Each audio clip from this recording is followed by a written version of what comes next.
Yeah, I hope are the slides moving? Yes, perfect. Perfect. Okay, we've had some problems with that yet. Okay, first of all, I would like to thank Andreas and Georg for the kind invitation, and also special thanks to the organizing team from the Leopoldina. I was asked to talk about IITs with CAR T cells, regulation, and point of care production with our Heidelberg experience, where I'm heading the GMP core facility since 2011. These are my conflicts of interests. Home-prune cars, which you can see here over the years mounting, amount now for a quarter, 25% of all CAR T cells products we administer. We are accredited for all commercial CAR T cell products on the European market. And that underlines that the point of care production might majorly contribute to a center's CAR T cell therapy program. In 2018, we could start the Heidelberg CAR Trial 1, the HD-CAR1, by the help of Tony Ho and his friend Malcolm Brenner from the Baylor College of Medicine, Houston, Texas, USA, who gave us this third generation CD28 and 41BB comprising CAR T cell construct, which recognizes with the common FMC63 clone the antigen CD19 on B cells. This is a pure academic CAR T cell trial with method production at Malcolm's site, and our CAR T cell production and quality control and therapy follow-up in-house. So far, we treated adult patients with ALL, CLL, and other non-Hodgkin's lymphoma like DLBCL, follicular lymphoma, mantle cell lymphoma. And we do that apply after a standard lymphodepleting therapy with 3 consecutive days of fludarabine and cyclophosphamide 30 and 500 milligram per square meter surface, body surface per day. So the next slides show the long way to Buffalo. We started, as you can see here, not with 1. 6 other steps had been already performed by Malcolm and his team in the USA, who, under the auspices of Carlos Ramos as the first author, ran their Sagan trial. In Q1 2016, we started our own production. You see here first transduction efficiency assays. We checked the immunophenotype and the cytotoxicity here in a classical chromium release assay.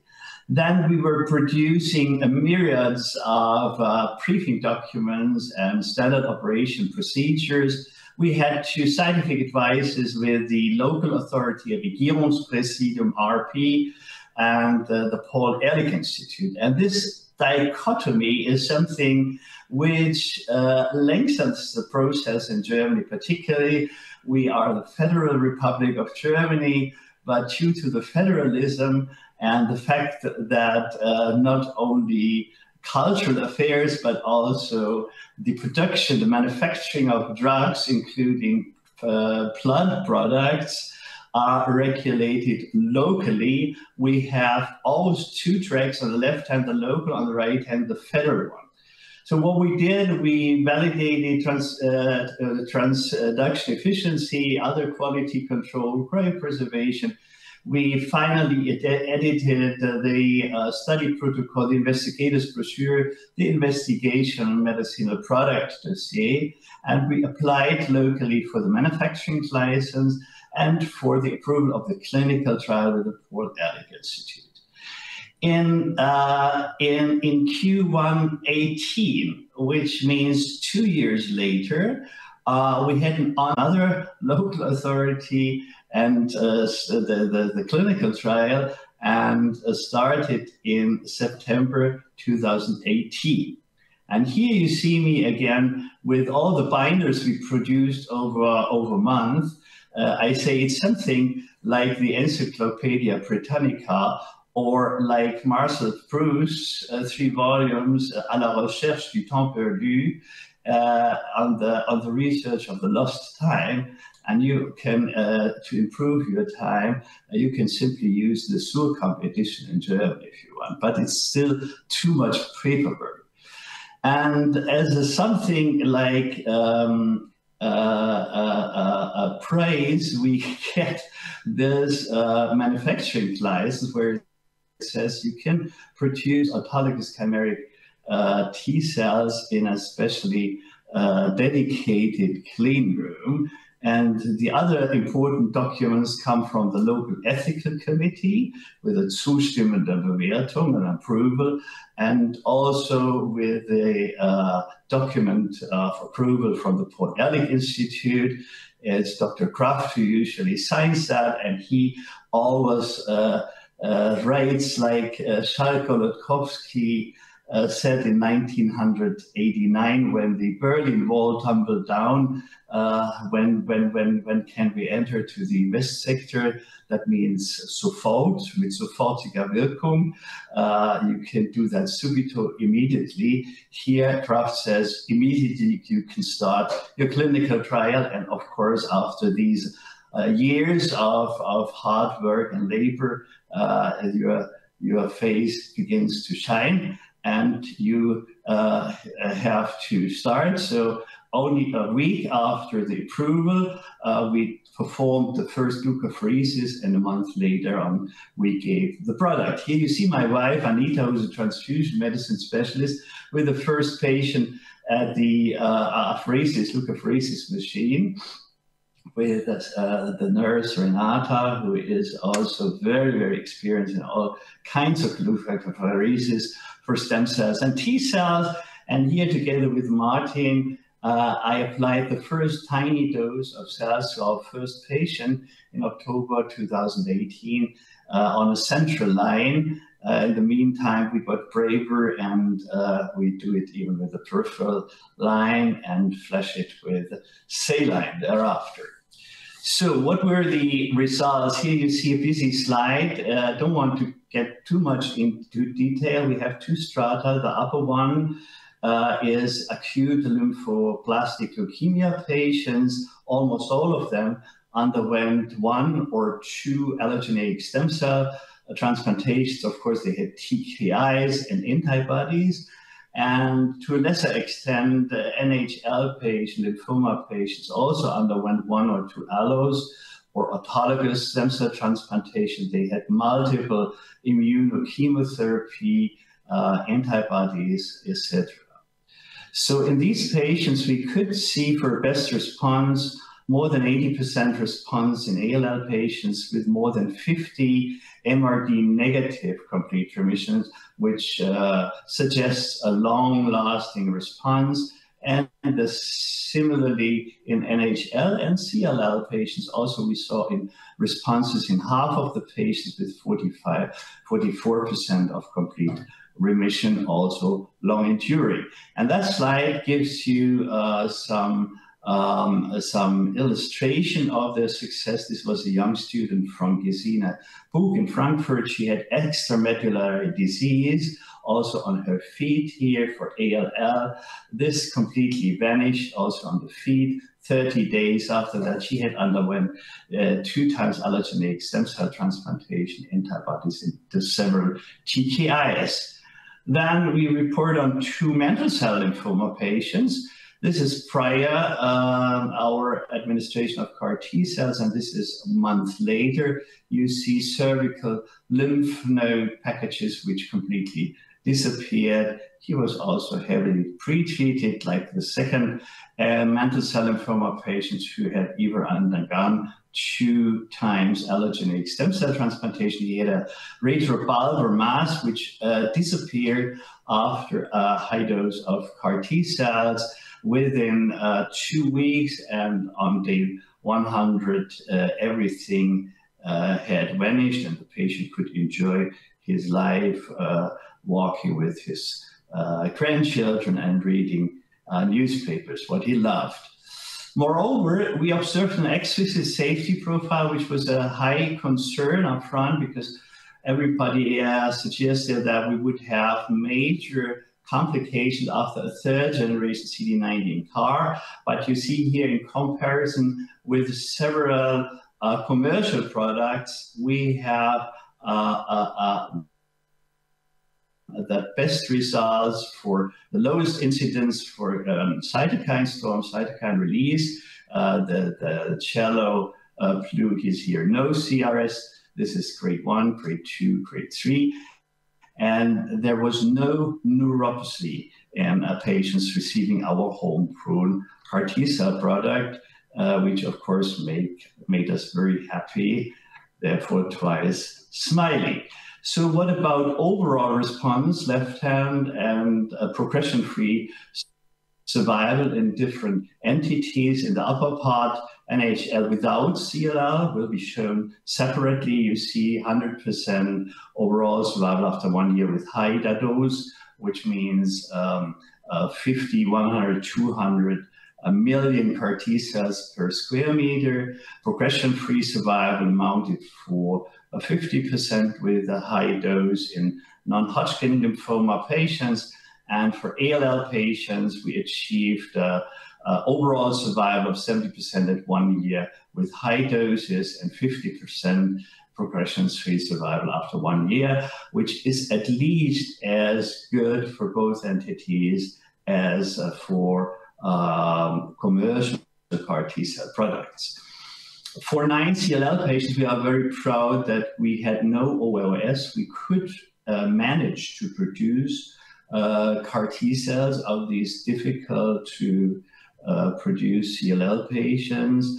And you see the overall survival was 75% after 2 years, and the progression-free survival 40%, which is also a very nice response.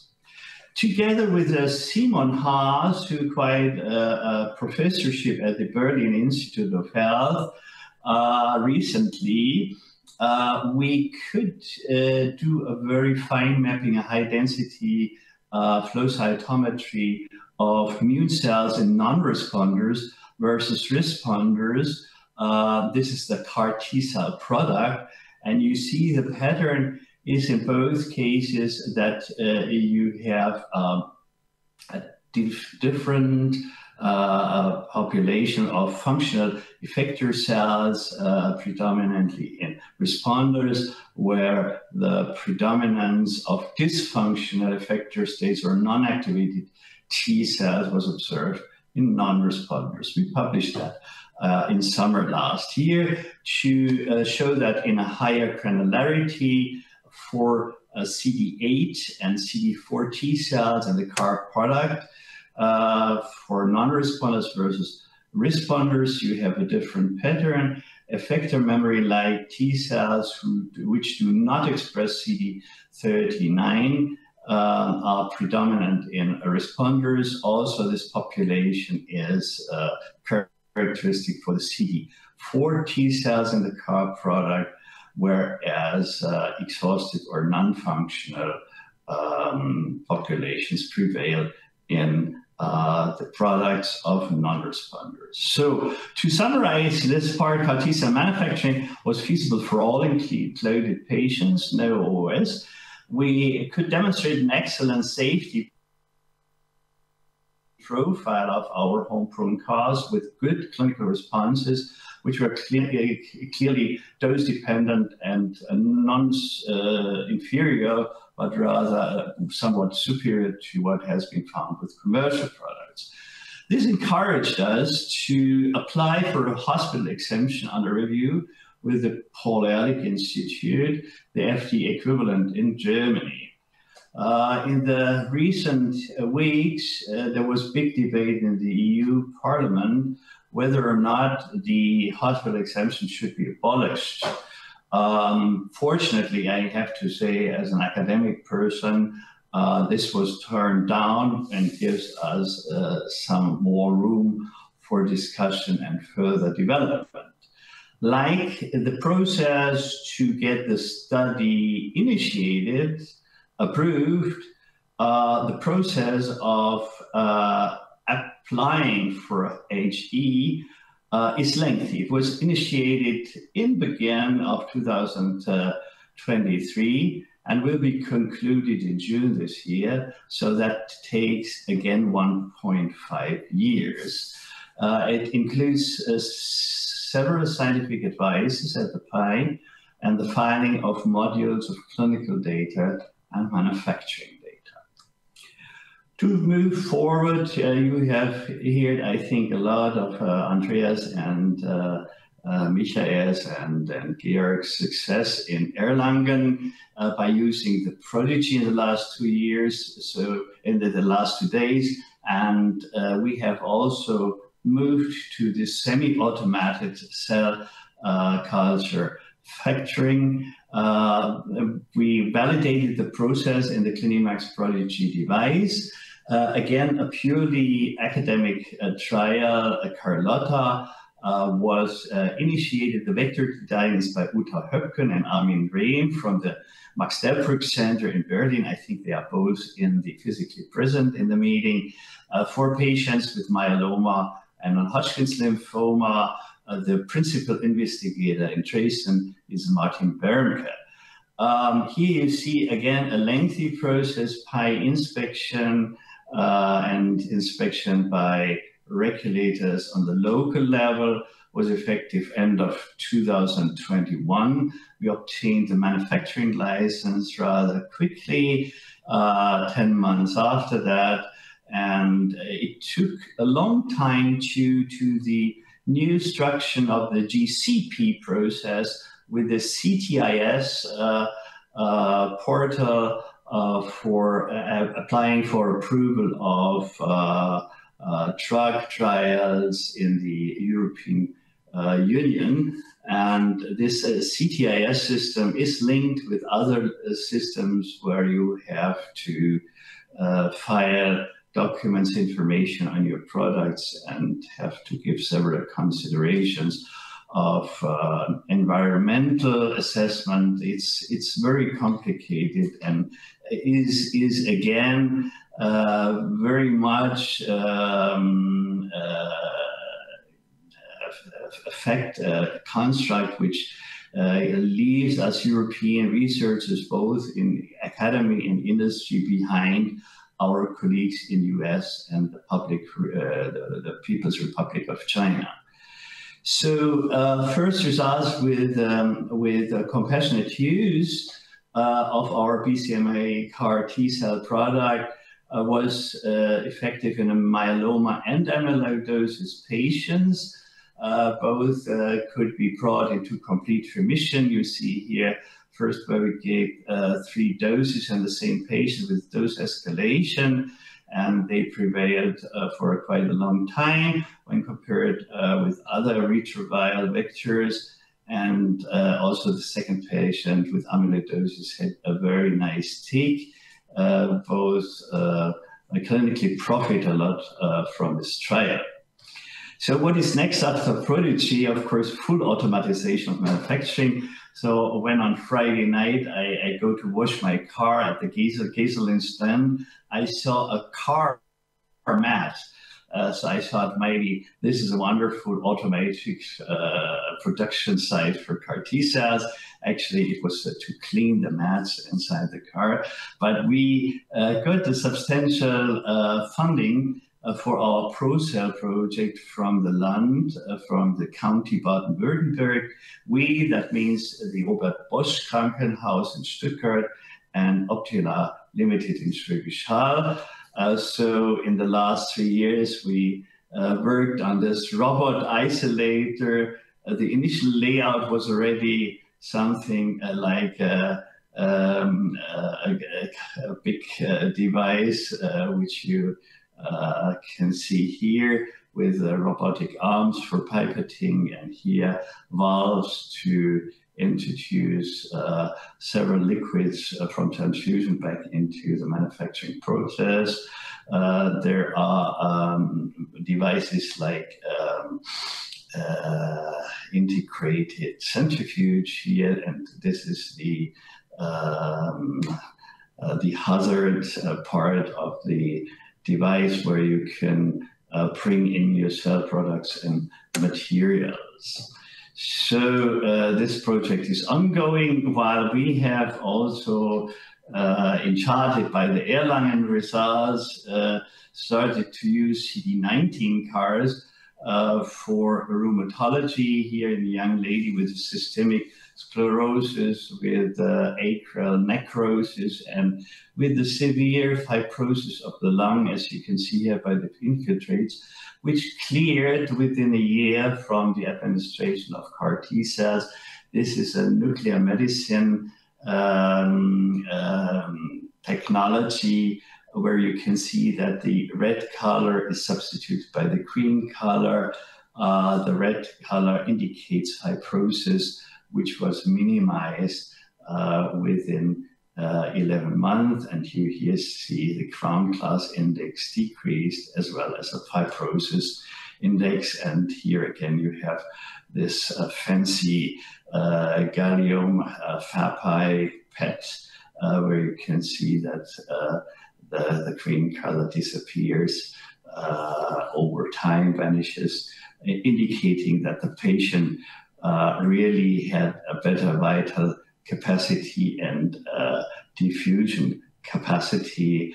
At first, she had to use a wheelchair, and now she can climb up the stairs at her home, which is really a clear clinical profit from the CAR T cells in this particular patient.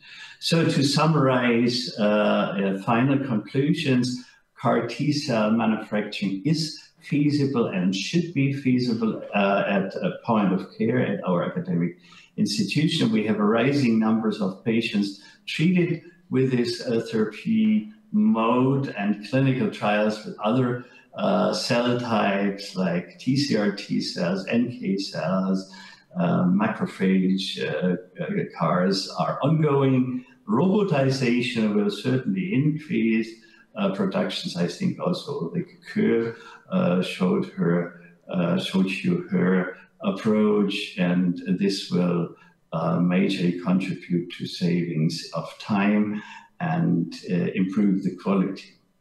And certainly, as these 2 days showed you, the era of CARs in rheumatology just started. Hot questions to be debated now in the 10 minutes or later on is certainly to which extent point of care versus end or industrial manufacturing to take place.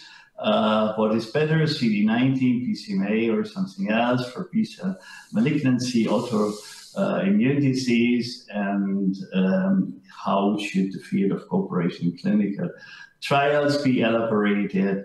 And the colleagues from Erlangen have shown to which extent compassionate use programs can contribute to major advancement in the field, not only for superior publication, but also for the help of patients and starting new avenues. Yeah, that is all of my GMP team. You know already Anita. Brigitte is a vice head of production. Angela is the QC head. Tim and Julia develop a CD70 CAR for AML. Luisa took a major part in the GCP part of HDCAR1. And here, David, who just started after his doctorate as a young resident with us, is promoting together with Dominic CRISPR-Cas knockout.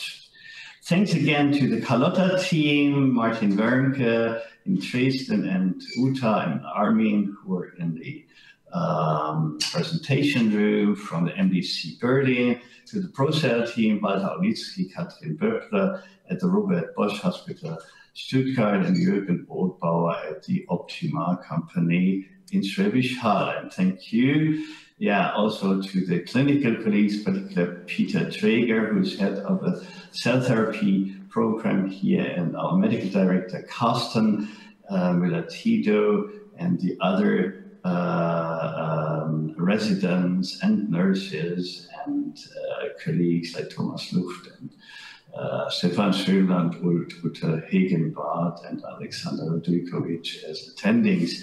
In this part, we have also very tough apheresis team, also headed by Anita, and special thanks also to Miriam Stensinger at the IKTZ, who holds the manufacturing license for the leukapheresis product for further manufacturing. With this, I end. Thank you for your attention, and I am more than happy to take your questions.